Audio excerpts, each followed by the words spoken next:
create scroll depth, right? Again, for scroll depth also, we first have to go to triggers, right? Not tags, because there is a variable involved. And then we will click here and let's name it as scroll depth. And we will click here. We will go to scroll depth.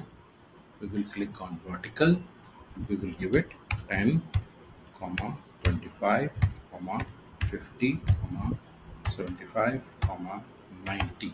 So that are the percentages of scroll depth that will be, uh, you know, that will be captured on which the trigger will go. So this is scroll depth trigger done. Now we will come on tags. We will go to new. We will name this scroll depth. We will click here. We will click here.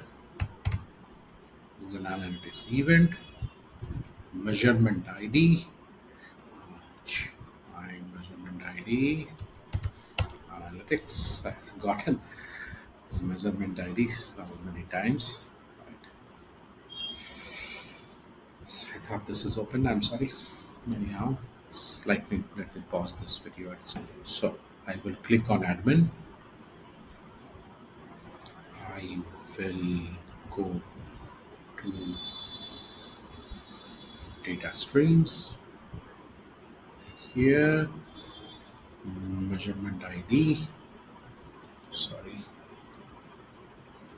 here, yeah, event, right?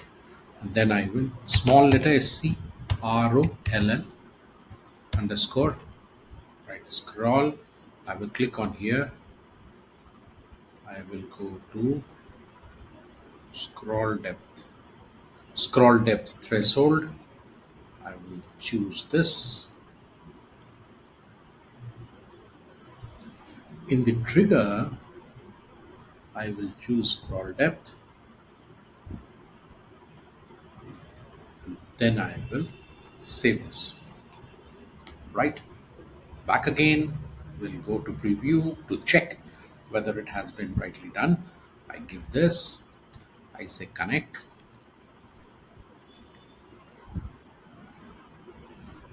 and I do check whether I slowly, I will scroll right to a large percentage of it, and then I will see. You see here, scroll depth is done, and scroll depth triggers tags fired, and that is scroll depth. Right? That's it. Thank you.